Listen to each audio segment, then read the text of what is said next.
So this week, I had some problems to solve in the Power Platform, some very specific questions. Microsoft is pushing Copilot as a way to build things in the Power Platform, so I thought, why not ask Copilot to answer these questions for me? And lo and behold, I spent a lot of time working with an answer that wasn't right.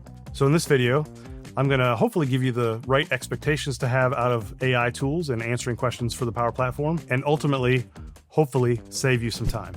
And if you're interested in this type of content, we've actually just recently released a couple Make Others Successful podcasts that are all about Copilot, AI, and how you should think about it in this world.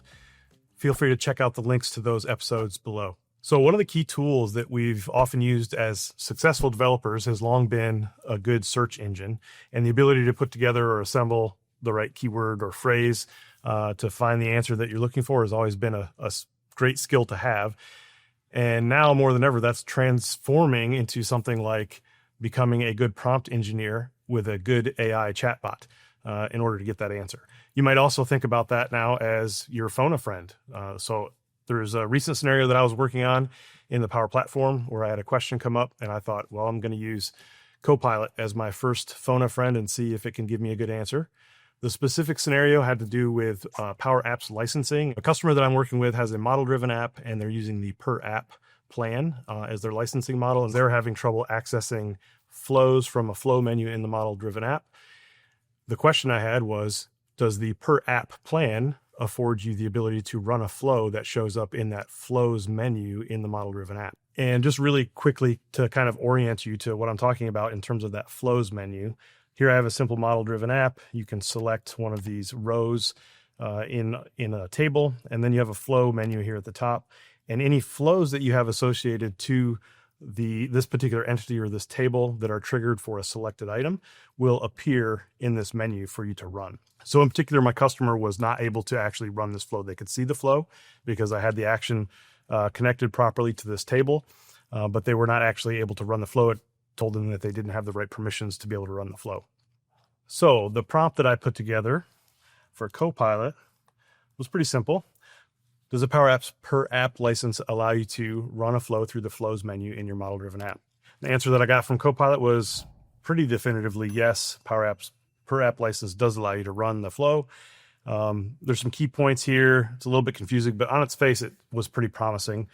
So then I still didn't have an answer to my question as to why my user couldn't run the flow, because they should have been able to run the flow. So then I looked into things like sharing the flow with them and all that kind of stuff. Then I thought, well, I should ask ChatGPT and see if ChatGPT is any better. So then I provided the same basic prompt to ChatGPT and got a very similar answer. Had me looking at all sorts of other things like permissions and things like that, but ultimately it was a dead end. So what did I do to solve this problem and finally get a better answer? I actually just simply asked Google. So in providing the same basic prompt to Google, we'll see what answer we get here. So as you can see, the answer is pretty definitively the opposite of what I got out of both ChatGPT and Copilot. It's pretty definitive no. It does not inherently allow running from the flows menu in the command bar. So this actually caused me to look a little bit deeper and to try to figure out what was going on the actual licensing side of things. In a nutshell, that flows menu is intended for end users to be able to create their own flows and attach them to the app so that they can run kind of their own personal automation. And what that actually means is that they need to carry a Power Automate per user license or per flow license in order to run their flows against that data that's in the Dataverse tables that's being used by the model-driven app. So that doesn't exactly work for what we wanted to do. Ultimately, with this customer, we actually created a custom button in the command bar that allowed us to execute the flow that they wanted to run. So in that example, neither Copilot nor ChatGPT gave me the answer that I wanted right off the bat or the answer that I needed. And that's a little bit frustrating. So I thought, well, I've got another question this week. Let me give Phone a Friend Copilot one more try. In this one, we're going to ask it a question about data design. It's a pretty deep question, so it'll be an interesting challenge. The specific scenario is I have a reporting need where the rows that need to be selected, the criteria for that is when a relationship was created between rows in two different tables. So what that really means is I have a many-to-many table. In Dataverse, that's known as an intersect table. And so the question is, can I query rows from one table where that relationship was created, let's say before January 1, 2025 or something like that? For those of you who are familiar with Dataverse, you know that pretty much any Dataverse table that you create out of the box is going to have some audit fields on it, or audit columns. Those are things like created on, modified by, created by. And so the theory that I have is that those fields should be there on that many-to-many relationship, or that intersect table that I can use for querying in my reports, whether that be Power BI or maybe in a view, a system view that I'm going to customize. So I asked Copilot the question, do many-to-many relationship records in Dataverse include a created on value? The answer that I got was pretty definitively, yes, it's there. It's a standard field. It should be there on all Dataverse tables. And so I thought, oh, that's awesome. That's cool.